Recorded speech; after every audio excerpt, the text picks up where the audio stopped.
What up, what up, what up? Today, I'm going to give my review on the Voyage of Despair Easter egg main quest. We are going to go in depth into each step and kind of just go over, what I thought of it, how it played into the overall Easter egg, its difficulty, where it fit into the map. So let's just jump into it and begin with the first two little prerequisites.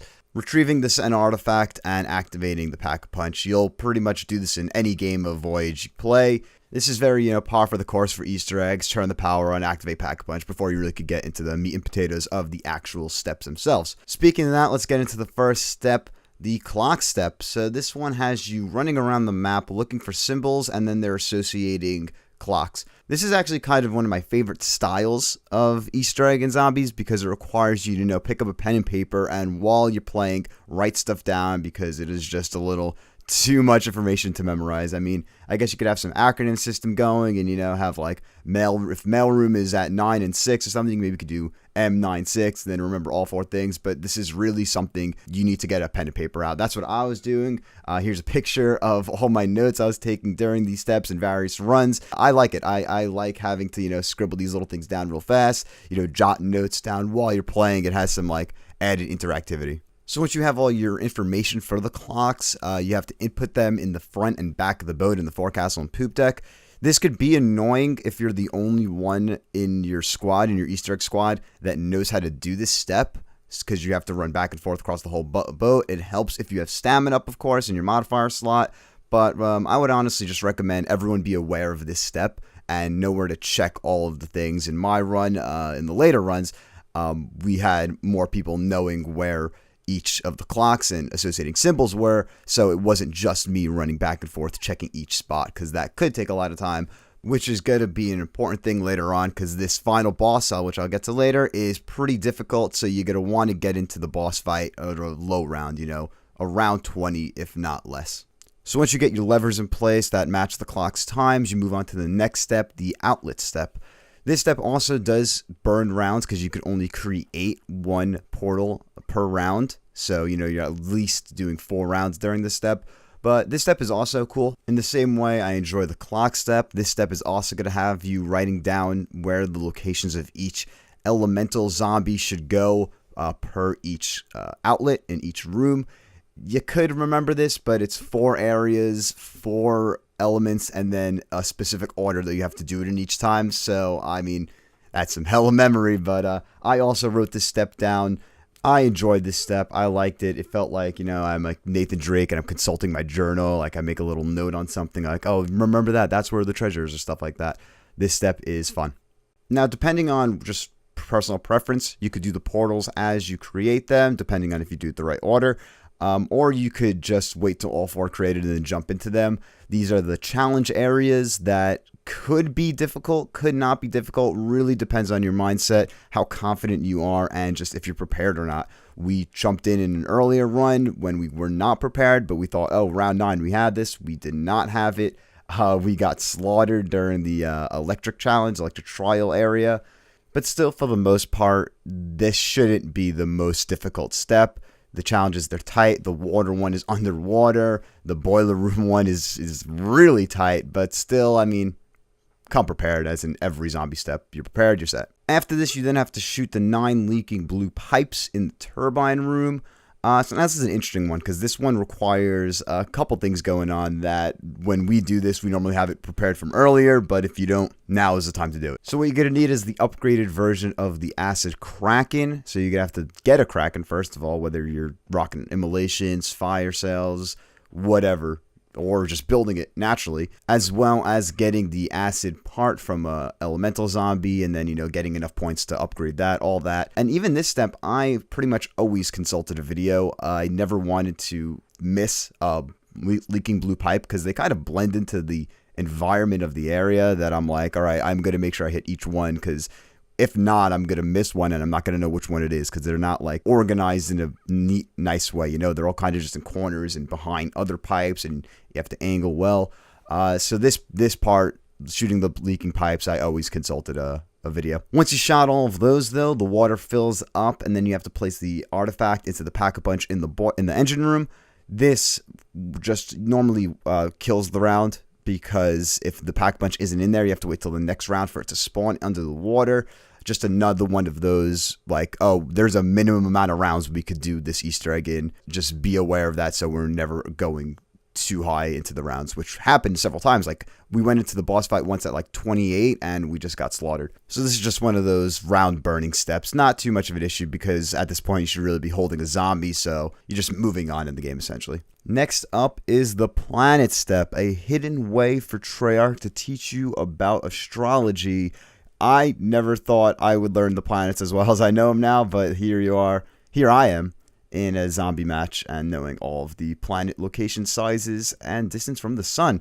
So to start off, you have to go around the map essentially summoning the planets, going into each of the areas that they'll eventually drop down in and pretty much, hit square on an item on the wall and send them up to the air. Same thing with the clock step. The more people in your squad that know all these locations, the faster this step is going to go. If not, you could still have one person running around the map checking each location. It will take longer, of course, but it is what it is. The locations aren't that hard. I mean, there's 9 of them, and you kind of have to associate each one, but if you have a list in front of you, you're all set with that. So it's not the most difficult collecting, I don't even know what to call these, collection steps, I guess.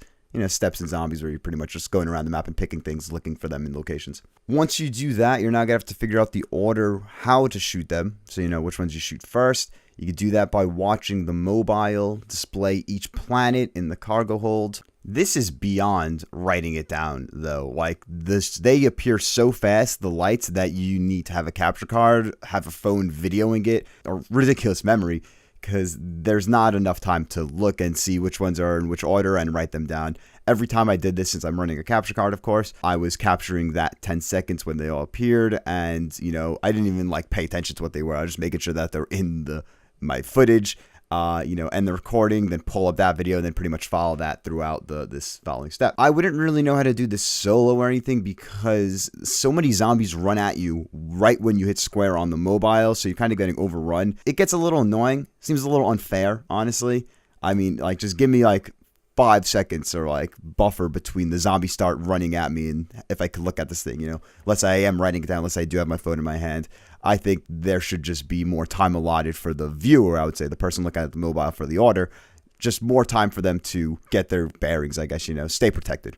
But if you have a teammate on your back, shooting zombies for you and keeping you protected, you'll be set no matter what. Now that you know the order, the planets are all in the sky, you'll have to pretty much, go from each planet. You shoot a planet, know where it's going to land, and pick up the ball, pick up the smaller version of the planet. At first, this was causing a lot of difficulty just because I didn't know 100% where the planets were going to drop. And when they do drop, a horde of zombies actually go and attack that location, so it's even more chaotic. But once you know exactly where it's going to drop, get it, hold square on it right before the zombies could get you, and pretty much, just back out of there. Once again, this is really way easier if you have 2 people on the collection step. For an easy go at this Easter egg, you need a good 4-person team. You have 1 shooter on the planets, 1 guy shooting the planets to send them down, 1 guy holding a round zombie, so the zombies that spawn when you hit the planet, those you could kill, those won't end the round, but you have 1 guy holding a natural zombie, and then 2 people picking up the planets. So that's a full 4-man squad. And that should be it. I mean, you get all the planets. I like this step. It's not too hard. It could get annoying if you do miss a planet because then you have to restart the whole thing again. You have to get a new order. I don't really know where it fits into the story exactly. Not story, but just overall flow of the map. I mean, we're on the Titanic and stuff. I guess maybe planets. I mean, the moon affects the tides, but I don't know what the planets are doing. It's cool. I mean, I don't really know how the clocks play into this as well. They seem pretty random for the most part. Maybe clocks have to do with boats, I guess. That's something. The levers are boat related. The pouring out the water in the turbine room and the smoke and all that, that's cool because I think that, that plays into a boat. It plays into the environment. It's not just random. You're not in a castle and you're picking up sparks or something. I don't know when they would ever do that. The Rise and Shock. So you got all 8 planets, 7 plus moon, I guess. And then you have to shoot the sun, and that's the final planet. You shoot the sun, you bring that down. Make sure you shoot that sun when you are ready to do the next step, which is just really a race across the boat. I thought this was cool. It had you playing fast and loose, make sure you had High power weapons, specifically the Scepter of Ra, would help you out. Shooting all these ice, defreezing the map, I guess you would say. Melting. Defreezing. Melting is another word for that. Melting all the ice on the Titanic, you know. I guess when they hit the iceberg, a bunch of ice came on, so you got to melt that. This plays into the map more, of course, than planets and shit, which is cool. I always appreciate Easter egg steps that relate to the map you're playing on. Once you are done with the melting ice step, all you need to do is hold square in the poop deck and you are ready to go to the boss. This is where you would hope that everyone in your squad is prepared. By that, I mean everyone should have, for the easiest time in the boss fight, a upgraded Kraken, upgraded and Pack-a-Punch, a quad upgraded Hellion Salvo, that's the rocket launcher, and monkeys. When we finally did our final run, everyone had Krakens and rocket launchers, and we had 3 monkeys total. Across the 4 of us, I didn't have monkeys. And just for the record, I know they're not monkeys in this map, they're homunculus, but monkeys is what they've always been called, and what I'll be calling them forever.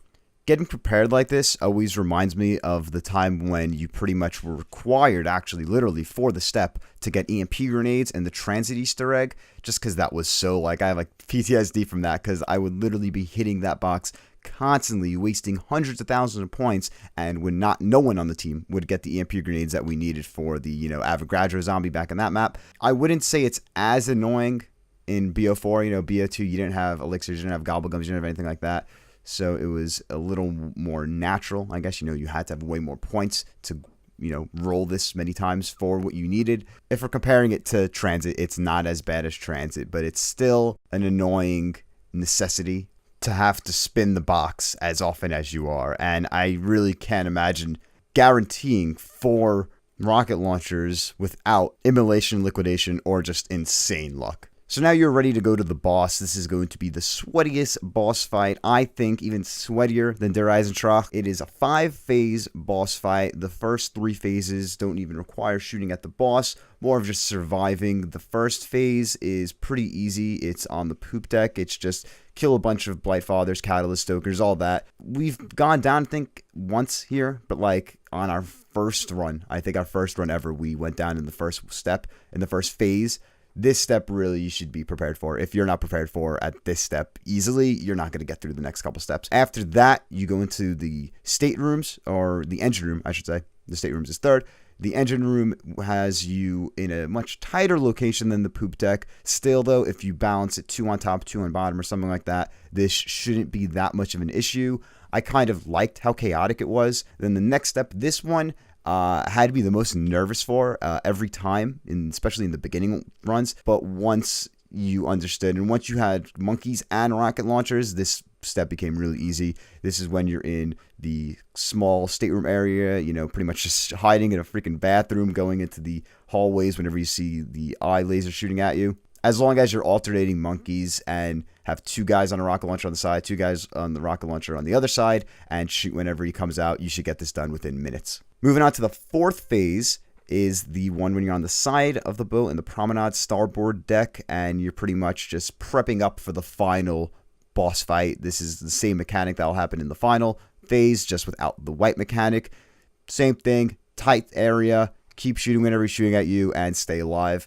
Rocking a Kraken and pretty much just shooting everything around you, felt like I was getting the job done, and really didn't seem that tough, I guess. But just make sure you're utilizing the ammo, the max ammos, as well as the carpenters that each phase gives you. They spawn in the beginning. You could get them whenever during that phase. They don't go away, but they do go away when the phase is over. Just make sure you always have a shield active also. I found that I actually appreciated the inclusion of the carpenter in each of these sections, because, you'll always have a shield as long as you're playing smart and you don't let yourself get overrun.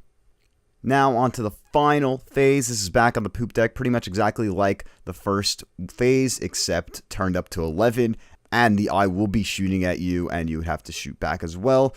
There's a wipe mechanic, which I think is straight out of Destiny. I think this whole boss fight really kind of feels straight out of Destiny, which I love, like a Destiny raid, because you're shooting ads as well as you're focusing on a boss. The boss has a mechanic of his own. It's really advanced. I think it really shows how Treyarch has been kind of upping their boss game since, throughout Black Ops 3, definitely had a lot of great bosses, but even in Black Ops 4, we're seeing, the boss fight get a lot of attention, a lot of focus and care. So you shoot him when he's shooting back at you, and then he charges, and this is when you gotta DPS, damage per second, him as much as possible, or else he'll wipe you. In which case, actually, we've pulled off a couple cool wild situations where, you know, one of our teammates would drop a Staff of Ra, or Scepter of Ra, and we would go down because we wouldn't do enough damage, but then the Scepter would heal us because it's the bubble that heals you. And, you know, you could pull a lot of cool clutch moments during this wipe phase. If you have Dying Wish, you know, you'll stay alive.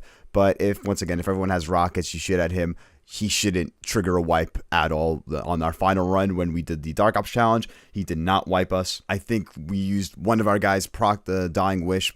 That's it.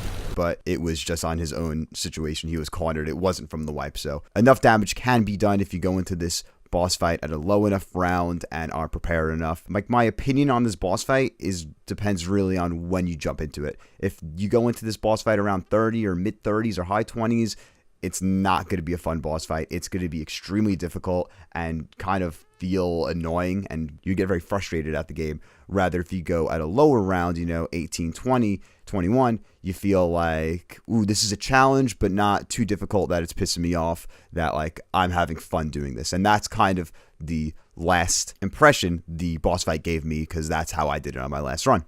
Overall, I really enjoyed this Easter egg, this main quest for Voyage of Despair. Whether it was, you know, the writing down, the scribblings of the outlet step or the clock step that I really liked, or the learning of the planets, that was very educational and informative. Now I know that Mercury is closer to the sun than Venus is, Mars is the small red one, and Neptune is actually in our ocean here on Earth. Overall, I would rate this a little lower than 9, maybe, you know, 7.9 is maybe an 8, honestly, just because its reliance on box hits and, you know, randomization could get annoying, especially in the later rounds when you're like, all right, one guy doesn't have a monkeys. Are we wasting our time to get monkeys right now, or should we just jump in? And then it's like, oh, damn, those monkeys could have helped or something like that. Or even hitting the box in the beginning of the game, getting what you need. You say, let's say in round 3, you get a rocket launcher, and you're just going to kind of hold on to that, so you don't really have a good second gun for that part. So it's a weird balance, but I think overall it is a solid Easter egg, solid main quest.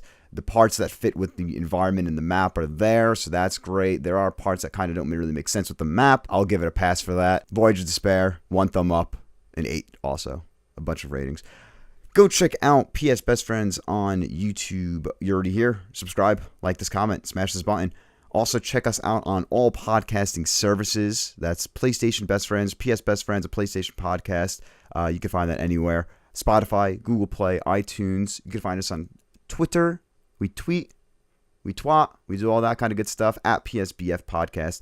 Thank you for watching. Make sure to check out the 9 Easter egg review, as well as this full run that you're seeing right now, not cut up, the full Dark Ops. 4 people all achieve sea legs in 1 run. Check that out now.